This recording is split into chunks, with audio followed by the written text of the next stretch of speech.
ورحمة الله وبركاته. وياكم علي صالح من ورشة المهندس لصيانة الغسالات الأوتوماتيك. عندنا هاي الغسالة نوع 4C. هاي عندنا حجم 15 كيلو. هاي طافية باور. هاي مركبين وايرها بالبليك. هاي طفت باور. هاي راعيتها تقول شلون انطفت الباور عليه الكهرباء.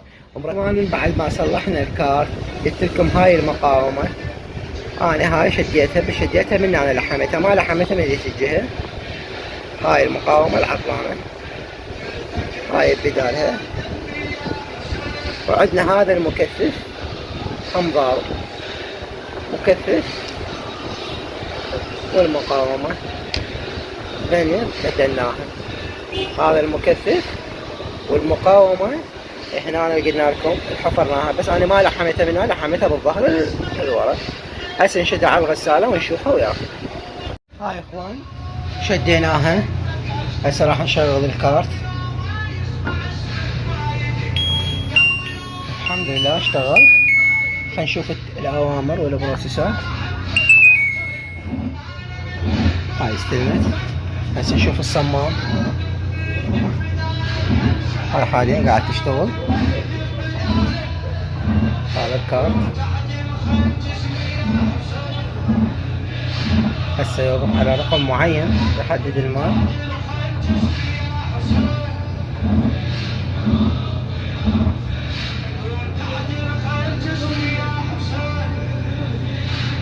هذا اشتغل عندنا الصمام.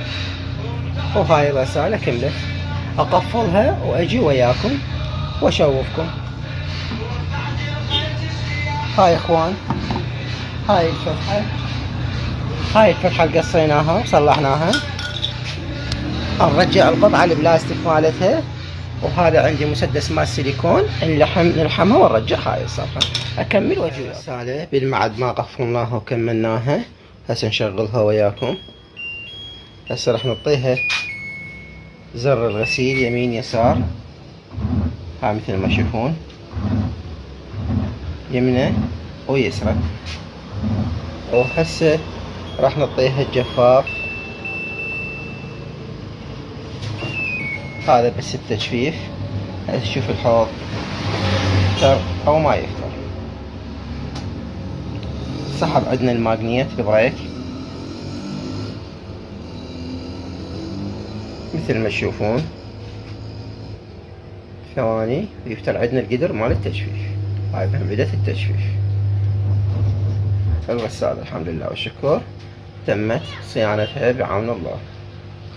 اخوان انصحكم كل غسالة اوتوماتيك، كل غسالة خلصتوا من الغسل شلعوا هذا الفلك. مالكم شغل بالدقمة، حتى اللي يطفي الدقمة تحط جهاز حماية كله ما يفيد. اشلع البلك من الكهرباء. نصيحة اخوان. قاعد هواي تجيني غسالات والغسالة هي مطفية، يصير خلل بالكهرباء عالية، ضرب شورت، اي الغسالة هي مركبة بالكهرباء تضرب. وهسه هاي تم بعون الله الشغل مالتها. وياكم كان علي صالح مهدي من ورشة المهندس، والسلام عليكم ورحمة الله وبركاته.